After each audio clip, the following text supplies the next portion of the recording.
That's right, Graham. I think a large part of the public yesterday learned that real legal trials are not like what we see in movies and on Boston Legal, on TV series. They are extremely complicated and drawn out, with every detail and everything being said looked at through a magnifying glass, so to speak, sometimes for hours and days on end. Now, with us in studio, we have William Booth, chairperson of the Law Society's Criminal Law Committee, to give us a bit of insight and clarity on some of the past days' events. William, it's been a very interesting day, I guess, yesterday in terms of the development. We're going to get into it now, but before we start, I want to start off first by playing a clip from witness Johan Stepp, who arrived at Oscar's house after the shots were fired to see Oscar trying to resuscitate mortally wounded Reeva Steenkamp. So let's just have a first listen to that.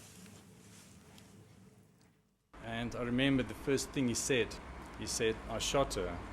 I thought she was a burglar, and I shot her.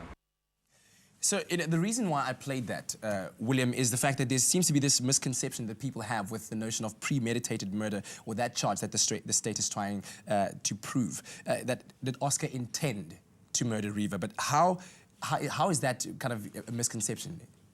Well, it's always very difficult to prove intention, particularly if you don't have eyewitnesses to the incident. And the court then has to look at what is termed circumstantial evidence. In other words, at all the witnesses, and from that draw a conclusion that the state has proved beyond a reasonable doubt that Oscar, for example, in this case, had the necessary intention.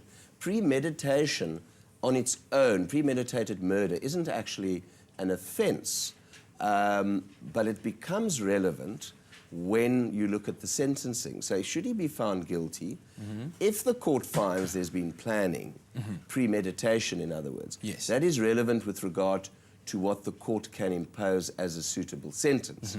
Because premeditation can lead to life imprisonment.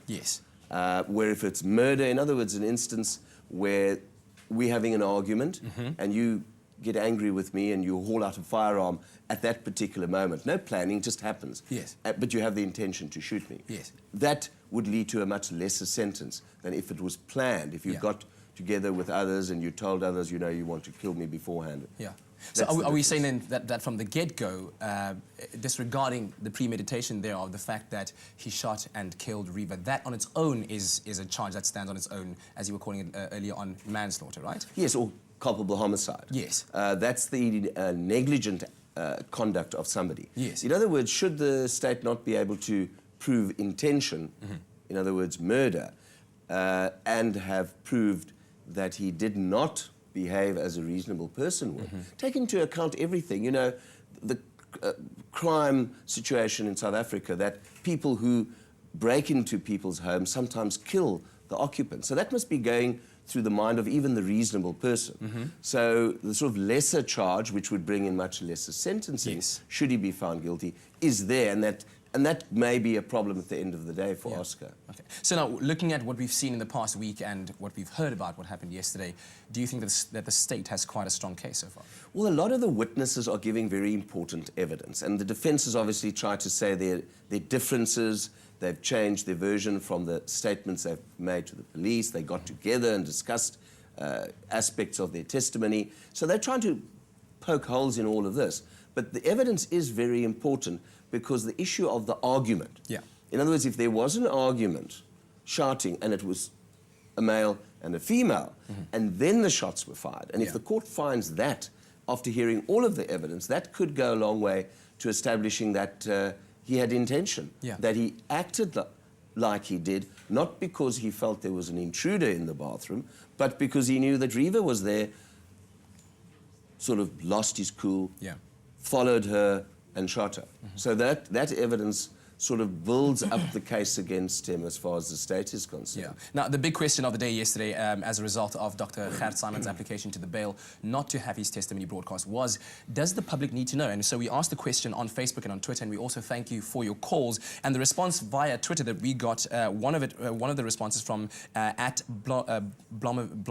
Evelyn, I think, says at Expresso Show, perhaps a filtered to understand the evidence, not details. So she's implying that maybe a filtered version of the evidence and the testimony so that the public can understand. Another one from Megan Wakefield says no, she doesn't want to know. As the pathologist said, it is his job to protect the little dignity that she had left, of course referring to the deceased Reeva Steenkamp, not only for her, but her family too. So that's also something that we can't forget. And another comment coming from @the says, as someone in the medical profession, which I am, I would have liked to hear. If not, it's best to hear. It's best not to hear the details, which are gruesome. But she says, as somebody in the medical profession, she would have liked to hear. But yes, that's the thing. Can the public out there be trusted with this kind of information? Can they handle it? There was talk of unsuspecting viewers that might have seen this. What do you make of the court's decision yesterday?